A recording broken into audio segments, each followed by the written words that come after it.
Mesdames, Messieurs, bonjour. Bonjour à vous.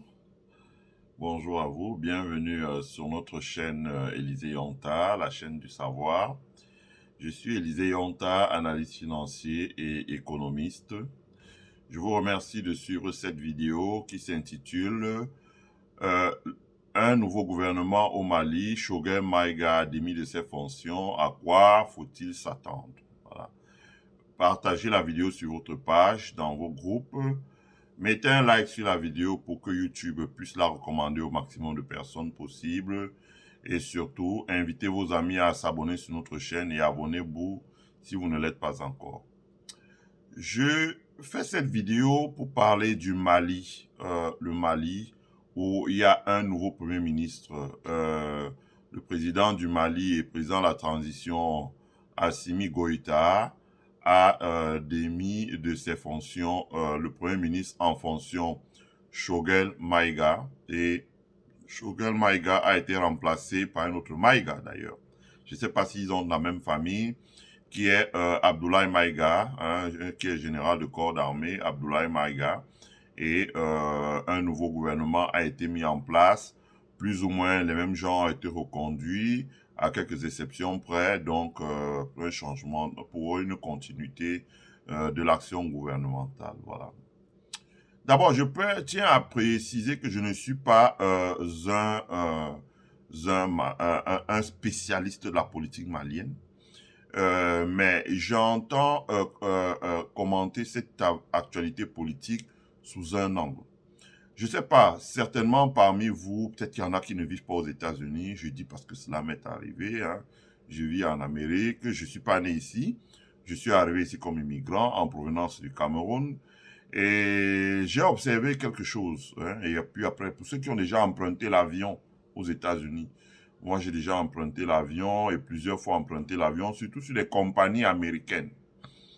Quand vous empruntez l'avion sur une compagnie américaine, vous observez bien, quand on fait ce qu'on appelle le boarding, ça veut dire que quand vous arrivez, vous franchissez la police de l'air ou des frontières, appelez ça comme vous voulez, vous arrivez au quai d'embarquement de la compagnie aérienne, vous donnez vos documents d'identité, votre passeport ou votre carte d'identité et vous faites enregistrer, vous choisissez votre siège, vous allez vous asseoir. Bon. Quand l'avion commence, c'est que si le vol est dans une heure avant, on commence à faire entrer les passagers qui s'asseyent à leur place. On appelle et ils entrent progressivement à leur place. Donc on appelle les numéros, ils entrent à leur place. Vous aurez constaté quelque chose. Même si vous êtes le premier arrivé, ok, il y a 4 heures. Au moment d'embarquer les gens dans l'avion, on appelle d'abord les personnes qui sont en service dans l'armée ou qui ont servi dans l'armée.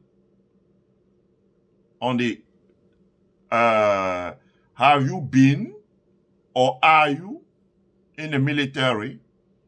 Thank you for your service. Please, can you board? Donc, on les appelle, on appelle leur nom, on appelle leur numéro de ticket. Ou généralement, on appelle pardon. Ils se reconnaissent, ils arrivent, soit ils sont habillés en tenue, c'est-à-dire que ce soit des gens qui ont servi dans l'armée ou qui servent couramment encore dans l'armée en ce moment. Voilà. Militaires ou anciens militaires, c'est d'abord eux qui rentrent dans l'avion. Et quand ils rentrent dans l'avion, à l'intérieur, on leur dit « Thank you for your service ». Merci pour votre service, thank you for your service and your dedication for the country. D'abord, c'est eux qui rentrent dans l'avion. Et je vais vous expliquer pourquoi à la fin de ma présentation. Vous allez comprendre. Donc, Choguel Maïga a été démis de ses fonctions. Je pense que si j'ai suivi régulièrement l'actualité, c'est parce qu'il a dit qu'il dénonçait un régime militaire et qu'il fallait retourner à un régime civil. Soit, tout en respectant quand même l'homme politique qu'il est, hein, ce qu'il a fait, parce qu'il faut le dire, si Choguel Maïga n'avait pas été Premier ministre, les militaires, ça aurait été compliqué pour eux. Il a beaucoup fait pour que l'armée puisse s'installer, puisse travailler Il a été vraiment le relais entre la société malienne qui avait une appréhension. C'est les Maliens ont la tradition de coup d'État militaire et certains mouvements, dont son mouvement-là, les M25, M5, etc. Il a beaucoup fait. Donc, il a été celui qui a rappelé relevé la conscience politique des Maliens. On se rappelle ses déclarations. Un historien, il a été celui qui a constamment rappelé les faits historiques pour que les Maliens savent d'où on vient et savent d'où on va. Voilà, etc. Donc, il a défendu son pays dans les moments où il y avait un déluge. Mais je pense qu'il y a des dissensions certainement au sein il y avait des dissensions certainement au sein de l'équipe dirigeante et que lui, en tant que Premier ministre, comme il a dit, peut-être qu'il se sentait marginalisé. Alors, bon, il a fait une sortie en disant qu'il demandait le retour à un régime civil. Soit, je suis pas je suis plus un observateur, et un observateur, mais vraiment libre et détaché de toute la courtisanerie politique qui n'a jamais été mon fait. Sinon, je pense que je serais déjà ministre. Même au Cameroun ou même ailleurs qu'au Cameroun, je serais déjà ministre. Mais ce que je veux dire, c'est qu'il faut resituer chaque chose dans leur contexte. Le Mali, en ce moment, fait face à une guerre que le livre les trafiquants de cigarettes, les trafiquants de drogue, les trafiquants d'êtres humains, les trafiquants d'armes, etc. Et le livre les pilleurs d'or, les pilleurs de diamants, bref, les pilleurs de mines et de minerais dans leur pays. Que le livre des groupes d'intérêts étrangers, pour diverses raisons, qui avaient intérêt au Mali. Il y a des gens, il y en a même qui faisaient le Paris-Dakar, qui se sont enrichis énormément là-dessus, sans qu'on ne trace aujourd'hui en quoi cela a bénéficié aux Maliens. Donc le Mali, c'est ça. Et le Mali est assis, n'oubliez pas que l'empire du Mali, dans lequel il y avait le Mali actuel, était le territoire le plus riche du monde. Tombouctou était ce qu'on peut appeler aujourd'hui le New York Wall Street de la Terre pendant 4 siècles. Et à son apogée, il avait à son règne un monsieur qui s'appelait Mansour Moussa. Parcourez toute l'Amérique là, vous allez dans tous les musées des civilisations noires. C'est ça qui a inscrit à la porte. Parcourez tous les cercles initiatiques que les Noirs ont créés en Amérique, tous les Noirs fortunés, parce qu'il y en a de plus en plus. Tous ces gens-là, je pense, les Magic Johnson, tous ces gens-là. Quand vous entrez à la porte, ils entrent, ils font allégeance à Mansa Moussa. Parce que le Mali était d'abord très riche. Il l'est toujours d'ailleurs. J'ai partagé avec vous ici une fois la vidéo de Félix Houphouët-Boigny où il disait le Sahara c'est ci, le Sahara c'est ça, et si on arrive à profiter des immenses richesses du Sahara, on sera riche. Malheureusement, les richesses du Sahara ont profité à tout le monde. Elles ont permis de bâtir l'Europe, elles ont permis de bâtir le Moyen-Orient, elles ont permis de bâtir les pays africains d'Afrique de l'Ouest situés sur la façade maritime, elles ont permis de bâtir des pays d'Afrique de l'Est, elles ont permis même de bâtir certains pays en Asie, mais elles n'ont pas permis de bâtir le Sahara lui-même. Donc les populations sont extrêmement pauvres. Vraiment, je vous passe les détails. Nous tous qui avons vécu au Cameroun avons tous eu des conversations avec les blanchisseurs maliens. Ils vous racontent comment la vie est difficile chez eux. Avons eu des conversations avec nos frères qui viennent du Niger et parfois de Burkina Faso. La vie est difficile, une extrême pauvreté. Donc, dans ce contexte, on le sait aujourd'hui, le Mali a fait face à une déstabilisation. Je le dis en tant que quelqu'un qui a été le correspondant unique en France du général Amadou Toumani Touré, ATT. Je l'ai été. J'étais jeune, c'est 18 ans, mais courageux, déterminé, volontaire, conscient, parce qu'on est une génération consciente, qu'on a plongé très vite dans la lecture. Dans les 8 ans, on lisait déjà des tonnes et des tonnes et des tonnes. Donc à 18 ans, 10 ans plus tard, on comprenait déjà énormément de choses.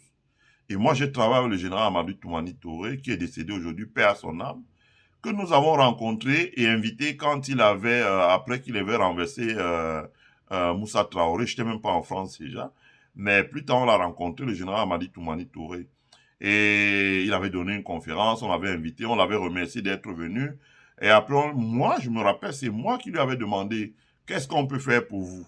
Il m'a tiré de côté, il m'a dit, petit frère, je suis en train de lancer une fondation On s'est assis, je me rappelle, c'était au Palais des Congrès et de la Culture du Mans. On s'est assis, lui et moi, à peu près 45 minutes. J'avais mes 18 ans. C'était un homme assez expérimenté, mais j'avais pas peur. On lui a demandé, qu'est-ce que nous on peut faire pour vous, mon général, le grand frère. Il a dit, ah, je suis ton Koro. Et de lui, j'ai dit, qu'est-ce qu'on peut faire pour toi, Koro, alors? Il a dit, voilà, j'ai des enfants, la raison pour laquelle j'ai accepté de votre invitation, c'est parce que j'ai des enfants qui sont ici, dans la Sarthe, dans des centres de rééducation. Je me rappelle bien, 127. 127.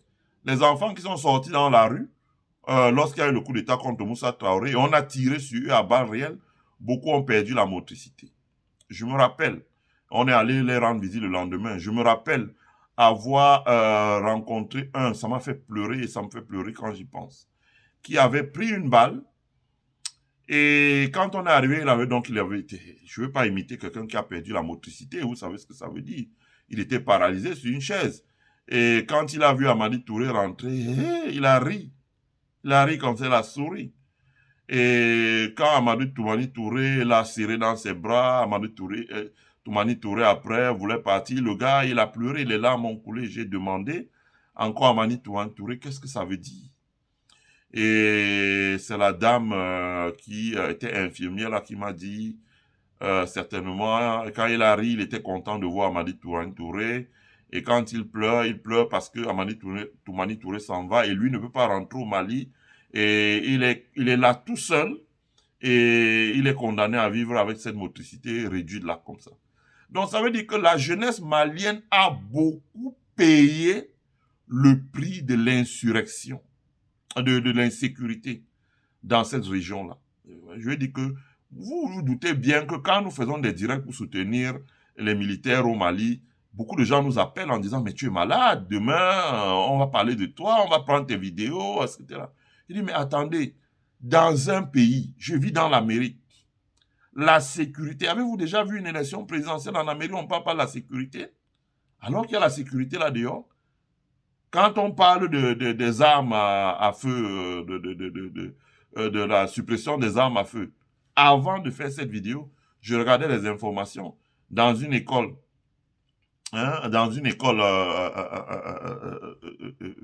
l'État, un enfant est rentré, là les caméras de vidéosurveillance l'ont filmé, avec un arsenal d'armes. Il a fallu que la maîtresse sorte avant qu'il n'ait déballé, le professeur sorte avant qu'il n'ait déballé l'arsenal d'armes. Et crie et appelle la police, pour que la police arrive, etc.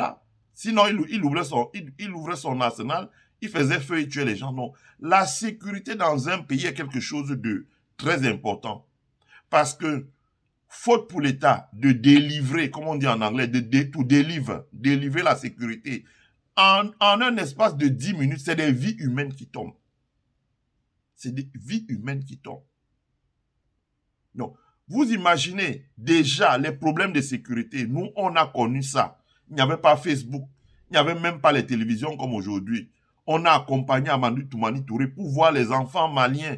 Quand vous voyez ça, vraiment, ça vous traumatise. Et nous, on avait accepté d'être volontaires. Parce qu'on allait là-bas faire plein de choses que je ne veux pas dire ici, et tout, et tout, et tout, pour aider le général Amadou Toumani Touré. Et je présume même que c'est des faits qui ont eu lieu dans les années 96. Aujourd'hui, on est déjà à bientôt 30 ans que ça a eu lieu. Beaucoup de ces enfants, je ne sais pas s'ils sont vivants ou s'ils sont morts. Amadou Toumani Touré lui-même est déjà mort. La Fondation de l'enfance existe. Je ne sais pas si elle poursuit ces programmes-là. Je ne sais pas comment ça s'est terminé. Mais beaucoup d'enfants sont restés sur les chaises roulantes. Et moi, ce qui m'écoeure, c'est que quand les politiciens, ce qu'on appelle ces politiciens civils-là, quand ils parlent d'élections, ils ne parlent jamais, ils disent que élection, oui, mais la sécurité d'abord. Quelle élection vous voulez faire dans un pays où il n'y a pas vraiment la sécurité? Je me rappelle toujours, j'avais perdu, après avoir quitté la France, j'avais perdu les traces d'Amadi Toumani Touré. La dernière fois que je l'ai vu à la télévision, c'était quand il y avait Sarkozy qui était venu au Mali. Amadi Toumani Touré dit, moi je gère un problème là qu'on m'a imposé. Non. Tout le monde pouvait comprendre que c'était les conséquences de la guerre en Libye qui s'abattait sur son pays, avec des bandes armées qui avaient envahi le Mali, et ils n'avaient pas les moyens de se défendre. Bon. Il y a eu 5 colonels, appelez ça comme vous voulez, qui se sont réunis qui ont dit, mais c'est pas possible, le pays est en train de tomber. Ils ont organisé une contre-offensive, IBK a été renversé, ils ont travaillé à ramener la sécurité sous contrôle. J'utilise bien les propos de Assimi Goïta. Sous contrôle, ça veut dire que la sécurité n'est pas encore totalement revenue. Mais le territoire est sous contrôle. Hein? La dernière bataille, ils ont réussi à reprendre la région de Tombouctou, reprendre la ville de Kidal. Et la dernière bataille qu'ils ont eue, c'est à Tinzaouaten, où il y a eu 300 morts. Du côté malien, c'est beaucoup. 300 morts. C'est beaucoup. Je veux dire qu'on est dans un pays où les gens ont payé cher. Je ne manque pas de respect à Choguel Maïga. Il me semble que dans un contexte comme celui-là, la solidarité gouvernementale doit prévaloir. Je dis que la solidarité gouvernementale doit prévaloir. On doit être solidaire au niveau gouvernemental. Solidaire au moins parce que la jeunesse malienne a payé un sacrifice énorme. Moi, quand je fais ce direct, je pense moins aux politiciens, aux partis politiques, aux élections, etc. C'est pas ça qui m'intéresse. C'est pas ça qui m'intéresse. C'est pas ça qui m'intéresse. Même si dans 20 ans, il n'y a pas les élections, c'est pas ça qui m'intéresse. Ce qui m'intéresse, c'est la sécurité. Deuxièmement, la sécurité, c'est comment le Mali répond aux enfants qui ont été sacrifiés pour qu'on retrouve la sécurité sur le territoire. D'abord, il faut qu'on retrouve la sécurité entière. Ça veut dire qu'une fois que le Mali a fini d'avoir la sécurité sur son territoire sous contrôle, les bandes armées ne sont pas terminées. Tous les pays limitrophes du Mali, à l'exception par exemple du Burkina et du Niger, tous les pays limitrophes du Mali sont ou ont été impliqués dans la déstabilisation du Mali. Tous les pays. Vous avez vu le travail formidable qu'a effectué l'agence Reuters. L'agence Reuters a révélé qu'un pays comme le Ghana, vraiment, je n'arrivais pas à croire. Et vous avez vu que Nana Akufo-Addo a été décoré la Légion d'honneur en France. Ce n'est pas moi qui le dis, c'est Reuters. Reuters, comme aux États-Unis, c'est les gens qu'on respecte. Qui disent que voilà, le Ghana, les bandes armées, les armes arrivaient, les navires livrent les armes à partir du Ghana. Le Ghana s'arrange que les armes soient convoyées à ces bandes armées-là. La nourriture, quand leurs grands chefs sont blessés, ils sont héliportés jusqu'au Ghana. Et c'est au Ghana qu'ils subissent des soins. Ils se reposent, ils repartent avec l'argent. C'est grave quand même. Franchement, ça fait peur. Moi, je vous jure que ça me fait peur. Ça fait que quand vous voulez aller vous asseoir quelque part, je m'en vais chez mon frère africain, vous vous demandez si on est vraiment des Africains, si on est des frères. Parce que Akufo-Addo, au moment où il laisse faire, où il fait ça sur son territoire, il se doute pas bien que les armes, c'est pas pour tuer les animaux. Les armes, c'est pour tuer les êtres humains. Les missiles, les roquettes, les bombes, l'argent, la nourriture, les munitions, etc., etc. À côté du Ghana, c'est pareil. Les autres pays, c'est pareil. Tous ces pays ont été impliqués dans la déstabilisation du Mali. Parce qu'on leur a dit, bon, si on fait ça, vous savez, à la fin, toi, tu es président, tu auras ta part de mine d'or. Toi, tu auras ça. Toi, tu auras ça. Toi, tu auras ça. Et puis, tu as notre soutien. Donc, la conséquence de tous ces soutiens que les pays aux alentours du Mali ont fait, c'est l'insécurité au Mali. C'est-à-dire que le Mali, c'était comme un gâteau qu'on devait se partager, on devait couper et chacun devait partir avec sa petite parcelle.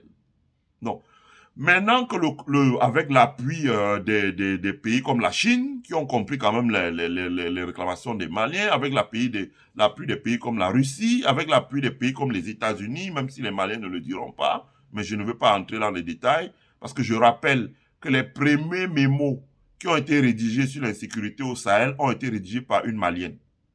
Les premiers mémos qui ont été rédigés sur l'insécurité au Sahel, ici aux États-Unis, pour alerter sur la situation qui se passait, ont été rédigés par une Malienne. C'était en 2014-2016. Mais je ne vais pas m'étendre là-dessus. Je préfère laisser ça là où c'est.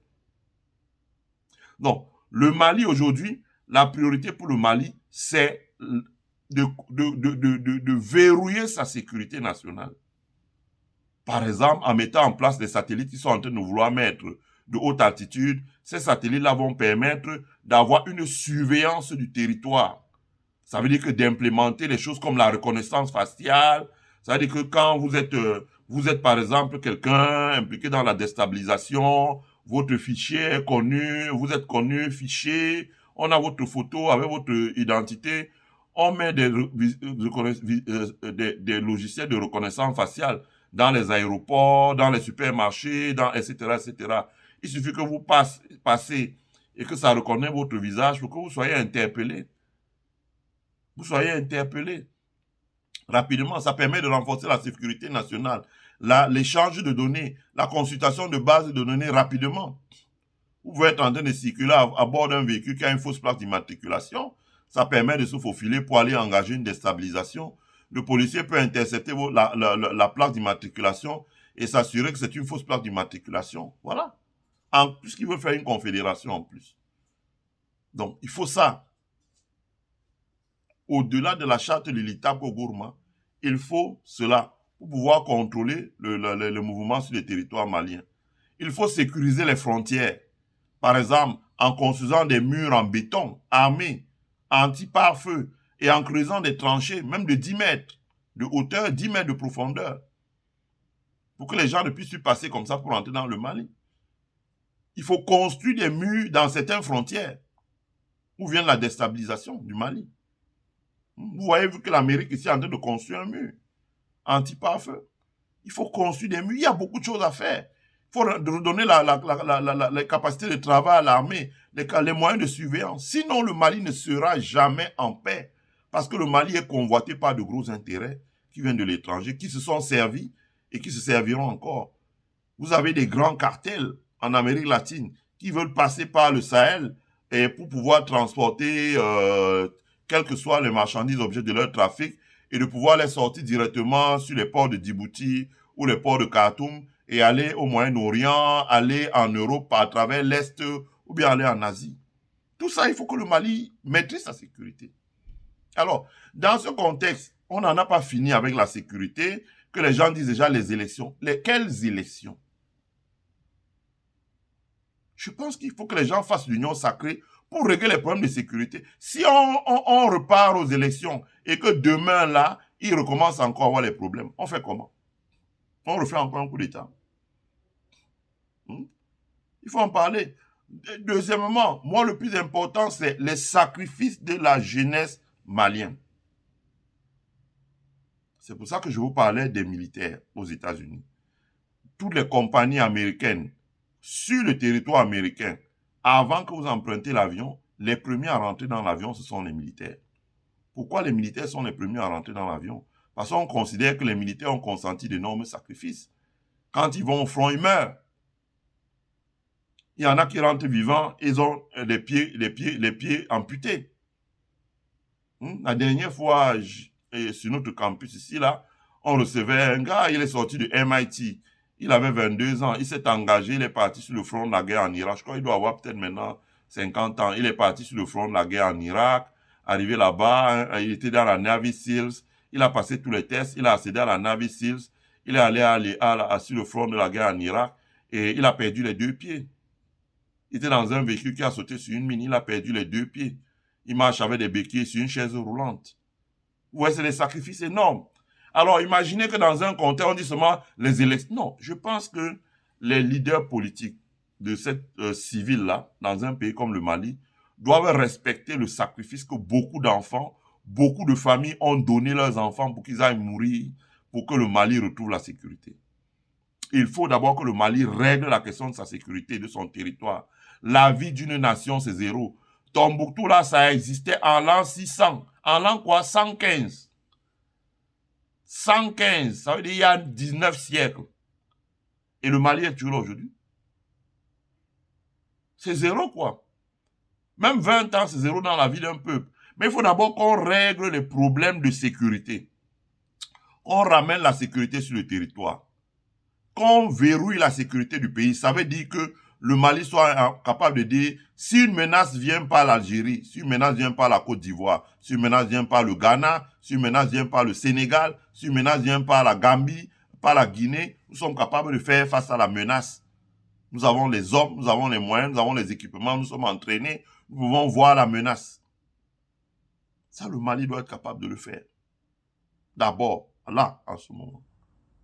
Ensuite, la deuxième chose, c'est que le Mali doit mettre en place un moyen pour pouvoir, je dirais pas récompenser, mais exprimer la reconnaissance vis-à-vis de tous les enfants qui sont allés mourir sur le front de guerre. C'est ce qui se passe ici en Amérique. Vous avez une journée vétéran day fériée qui honore tous les gens qui sont allés mourir sur le front de guerre pour garantir la sécurité de l'Amérique. Vous avez ces jours-là dans les cimetières militaires. Vous avez des cimetières militaires. Je ne sais pas s'il y a des cimetières militaires au Mali. Tous les enfants qui sont morts là. Il faut qu'un jour il y ait des cimetières militaires. Il faut qu'un jour il y ait des lois qui soient passées pour récompenser leurs familles. Les Golden Mother, par exemple ici aux États-Unis, un enfant qui est mort au front, au combat, sa mère et son père deviennent Golden Mother, Golden Father. Avec les avantages qui vont avec, parce qu'ils ont sacrifié un enfant. Voire 2, voire 3. Il faut qu'il y ait des lois qui soient prises dans ce sens-là. Parce que c'est bien d'être un politicien, d'avoir son parti politique, d'avoir ses enfants à la maison ou à l'étranger, hein, etc., etc. C'est les enfants des pauvres gens paysans qui sont enrôlés dans l'armée, qui vont mourir, et demain vous dites non, il faut les élections pour qu'après la vie continue. Mais qu'est-ce que vous faites d'abord? Il faudrait qu'il y ait des choses qui soient faites. Des lois. Et nous, on est prêts à travailler pour ça. Enfin, je ne suis même pas un spécialiste. Il y a plein d'Africains spécialistes ici, là. Il y a des gens qui ont travaillé dans l'armée ici au plus haut niveau, qui ont pris leur retraite. Je ne sais pas s'ils peuvent être des consultants, mais il faut rédiger des lois pour compenser auprès des familles qui ont perdu leurs enfants. Deuxièmement, il faut savoir que la guerre, quand vous allez en guerre, là, on vous enrôle dans l'armée, là. Si vous avez 25 ans au moment où on vous enrôle dans l'armée, vous passez le temps à courir, les armes, les tirs, les bombes, les machins, là. Ne vous gênez pas, hein. Ça enlève 30 ans au moins sur votre espérance de vie. Ça, c'est ce qu'on dit peu. Parce que tous ces trucs que vous inhalez, là, c'est cancérigène. Donc, quand vous rentrez, si vous avez trop à vivre, c'est 20 ans, après vous décédez. Donc, ça veut dire qu'il faut traiter ces gens-là. Sinon, on va les voir rentrer, allez, ils vont être des mendiants sur le bord de la rue, parce qu'ils ont passé 20 ans à faire la guerre, et le politicien tranquille qui fait ses affaires à Bamako va être élu député, va gagner ses marchés, la vie recommence. Mais les mêmes causes vont reproduire les mêmes effets. Les mêmes causes produiront les mêmes effets. Il va falloir, une fois que le Mali a recouvré la plénitude de son territoire, que le Mali mette les moyens en place pour rétribuer, pour une compensation pour les personnes qui ont été en guerre, qui ont sacrifié 15 ans de leur vie au lieu d'aller travailler. Ils ont sacrifié 15 ans de leur vie sur la ligne de front pour que la sécurité revienne au Mali. Il va falloir trouver un moyen de compensation pour les blessés. Il va falloir trouver un moyen de réinsertion pour ceux qui ont servi dans l'armée pendant 15, 20 ans, 10 ans.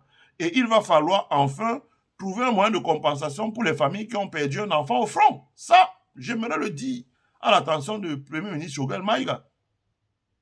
Il faut qu'ils sachent que quand eux parlent au Mali, là, c'est toute la terre entière qui les regarde. Et c'est tous les Africains qui les regardent partout dans le monde. Je veux dire qu'ils ne peuvent pas se comporter de la sorte. Ils ne peuvent pas se comporter de la sorte. Hein? Ils ne peuvent pas se comporter de la sorte. Donc, je souhaite, moi, pour ma part, que vraiment le gouvernement, que Choguel Maïga mette un peu de l'eau dans son vin. Je pense qu'il a tenu des propos, il faut le lui dire, qui ont un peu choqué les gens un peu partout de par le monde, qui ont même, quand un peu le mot est faible, qui ont énormément choqué les gens de par le monde. Je ne suis pas un Malien, mais je pense qu'il y a des gros problèmes de sécurité au Mali. Ça, tout le monde entier le voit. Il y a des gros problèmes de sécurité. Et pour régler ces problèmes de sécurité-là, il faut l'union sacrée, il faut un dialogue, il faut une sorte de cohésion au niveau gouvernemental. Bon, maintenant, Choguel Maïga est parti. Ce que j'ai dit là, j'espère que c'est ce que les militaires vont faire, un minimum. Sinon, vraiment, je ne sais pas comment ça va se passer. Parce que les gens se sont battus. Si vous voulez, prenez un jeune qui a 25 ans, il s'enrôle dans l'armée. Il se bat sur la ligne de front pendant 40 ans. Pendant 15 ans. Quand le conflit finit encore, il faut encore 5 ans pour consolider la sécurité. Allez, ça fait 20 ans. 20 ans. Il s'est enrôlé dans l'armée quand il avait 25, il a 45 ans. D'abord, un, il ne peut plus travailler, il ne peut plus trouver un bon travail à cet âge-là. Deux, etc., etc. Alors, l'État ne va pas le laisser au bord de la route comme ça parce qu'il faut les élections, que les politiciens reprennent le pouvoir pour recommencer encore à s'amuser comme avant, dans des deals, monter, descendre, la courtisanerie, etc. Il va falloir donner une place à ces gens parce que sans ces militaires, sans leur sacrifice, c'est pour ça qu'ici, aux États-Unis, vous voyez, les compagnies aériennes se sont tous entendues, américaines là. Quand avant que vous entrez dans l'avion, c'est toujours les militaires qui entrent les premiers ou les anciens militaires. Et on leur remercie pour leur service. On lit leur nom. Quand il vient montrer son billet, on prend Mr. James O'Connor.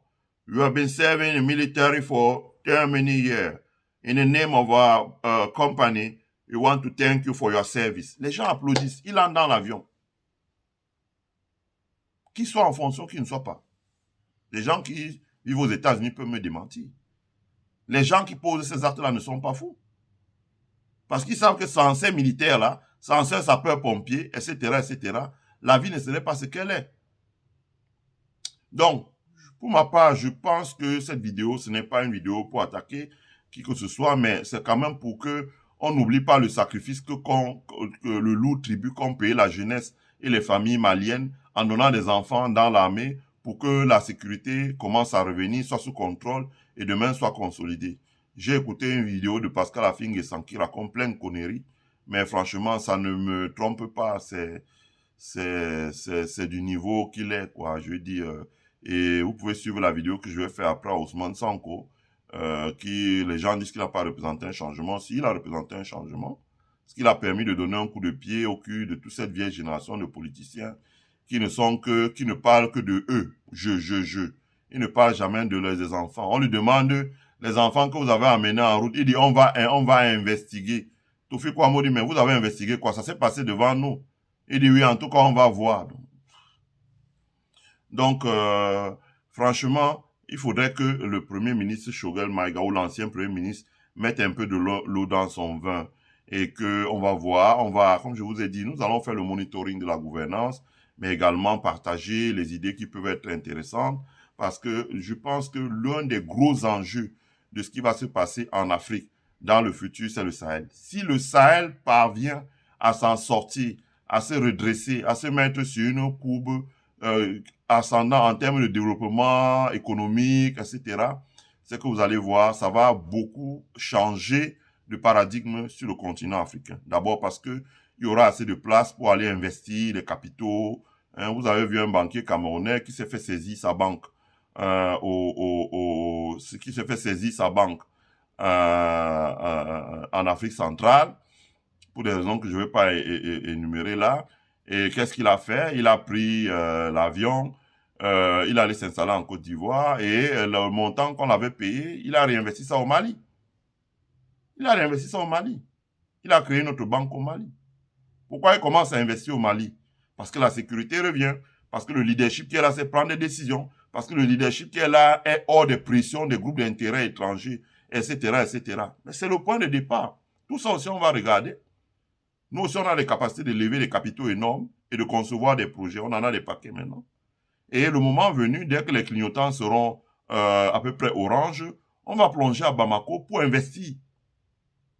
Parce que c'est un match qui se joue. Ce n'est pas un jeu, c'est un match. Parce qu'à partir du moment où vous aurez un gouvernement qui a la liberté de pouvoir décider qui sont nos frères, qui nous ressemblent et qu'on peut investir là-bas, ben ça va forcément pousser d'autres qui pensent que bon, il faut toujours être là à pleurer devant un quelconque maître, à se réveiller un peu. C'est de ça qu'il s'agit. C'est de ça qu'il s'agit. Donc on va suivre ça. On souhaite bonne chance au nouveau Premier ministre Abdoulaye Maïga, qui est quelqu'un d'assez, je connais bien, mais je n'aime pas trop faire des commentaires sur les personnalités. C'est quelqu'un qui est consciencieux, qui est courageux, qui est travailleur, qui est bien formé, qui est bien éduqué, qui est un docteur et un enseignant d'université, et qui est un militaire qui a fait ses preuves, il a roulé sa bosse. Moi, j'ai causé avec des Congolais qui l'ont connu quand il est venu travailler au Congo dans le cadre de